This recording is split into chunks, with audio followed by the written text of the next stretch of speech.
Hello to all the listeners. Hope everything is well with you.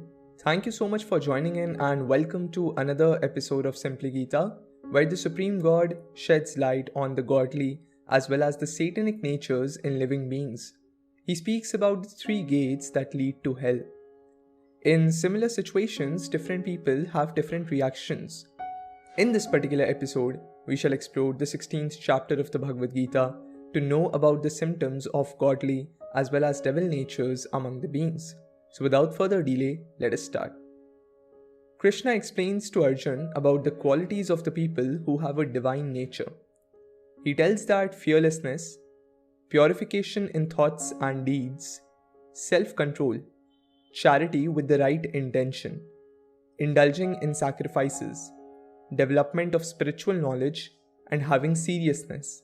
All these are symptoms of the people who have a divine or a godly nature. Adding to the list, God tells that simplicity, non-violence from both body as well as mind and also from words, truthfulness, freedom from the emotions of anger, even towards those people who harm us, calmness, rejection of comforts, that is not getting trapped in sensual pleasures, not inclined to find faults with others, concern for the misfortune of others, freedom from greed, kindness, modesty, and steady determination are some other qualities of the people with a divine nature. In addition to the mentioned qualities, Krishna tells that strength, ability to forgive, courage, purity, and freedom from jealousy and from attachment to respect are some other divine qualities which belong to the people with a godly nature. The people who are born with these qualities are known to be the people of divine nature. We should think for a moment that those of us who are not born with these qualities, but we make an effort to attain these qualities, those people will also eventually attain the divine nature. After explaining the godly nature to Arjuna, Krishna now speaks about the qualities of satanic nature among different beings. These qualities are completely opposite to the qualities of the people who have a divine nature. God speaks that vanity, anger, harsh and cruel behavior, and lack of knowledge, all these are qualities which belong to the people with a satanic nature. The next time that we meet a person, we should observe the qualities that are dominant in that person. Accordingly, we shall get to know about the personality of that person as well. Krishna then tells that the godly qualities help in obtaining peace while the satanic nature results in attachment and misery. He then tells that Arjuna should not be worried because he is a person of divine qualities. If we try to develop those divine qualities as mentioned before, then we will surely be on the road towards peace and happiness. Krishna then tells Arjuna that there are two types of beings, divine and satanic. He tells that since he has already explained in detail about the divine qualities, he shall now explain the satanic ones elaborately. God tells that the people who have a satanic nature, such people neither know what should be done nor that which shouldn't be done. If a person is not willing to accept that he or she is on the wrong track, then they can never walk on the right path.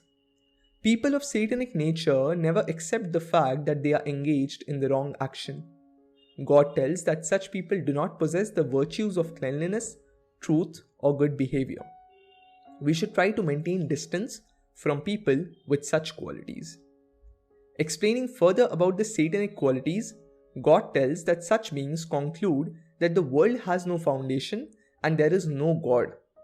For such people, the world, that is the humans, is only a result of sexual desires and lust is the only cause. They are never ready to accept the reality of the world. Such people never accept the difference between morality and immorality. The divine qualities are constructive in nature while the satanic ones are destructive. Krishna tells that satanic beings never find their true self because they do not think with intelligence. As a result, they engage in harmful and evil acts which are meant to destroy the world. God speaks that satanic people are only engaged in satisfying the insatiable lust, and they are deluded because of vanity and fake respect. As a result, they engage in impure actions and are always attracted by temporary pleasures. Mostly, such people are trapped in their money and their power, and they always desire for more. Krishna explains such qualities about the Satanic nature through which it becomes very easy for us to recognize the people who have such a nature. Such people feel that merely satisfying the senses, that is by engaging in sensual pleasures like eating too much, oversleeping, consuming intoxicants, and so on. So such people are of the opinion that merely satisfying the senses is the basic need of human civilization. As a result, such people are full of anxiety till the moment that they die. Trapped in a web of desires and surrounded by lust and anger, such people are only engaged in accumulation of money for satisfying the senses. As a result of too much desires, such people become victims of lust and anger, which leads them to lose their self-control and do injustice. This is very different to the state of a yogi who engages in action but not merely for the sake of satisfying the desires. While the need of a person may be only for 2 pieces of bread, but even after accumulating wealth for 2 lifetimes, a Satanic person is never peaceful. This is because a Satanic person feels that after he has accumulated riches, his riches should keep on increasing. He wants more and more in order to satisfy his ever-expanding ocean of desires. In order to identify the demons, we need to identify the pride within the people. The demonic person is always looking for an opportunity to kill his or her enemies. Such people feel that they are the lord of all the people, that they own everything, and they are in the illusion of being perfect, powerful, and happy. Krishna tells that the demonic people are full of pride because of their riches and upper class relatives. Such people are dominant and they regard all others as inferior to them. They try to wash their evil deeds through acts of sacrifice and charity. Such people fall deep into worries and illusions, and their immense attachment to sensual pleasures leads them to hell. God tells that these self-satisfied and impolite people are ignorant and they indulge in sacrifices just for the namesake without following the rules. Lost due to fake ego, strength, vanity, anger, and lust, such demons become jealous of the Supreme God who is situated within them as well as within others, and they speak disrespectfully about religion. One great way to identify the demonic people is by the manner in which they speak about others. The demonic people are always complaining and pointing out the wrongs in others. Speaking ill about others gives them great satisfaction. God speaks that those evil beings who are jealous and disobedient, He purposely puts them among the species of demons repeatedly. As a result of their evil deeds, they face the consequences. It is a fact that when the dark mode is powerful, then the moral and active modes are less powerful. Dark mode takes the people to hell. Krishna tells that since evil people are born repeatedly among the species of demons, such people never approach the supreme truth. As a result, they sink into the most hateful type of existence. Now Krishna mentions about the 3 gates that eventually lead a person to hell. He tells that there are 3 primary reasons behind every evil act in this world, which are lust, anger, and greed. God tells that the qualities of lust, anger, and greed are so powerful that they even degrade the soul. The wise person should give up these qualities and stay away from them. The demons lose their ability to think rationally as a result of these 3 factors.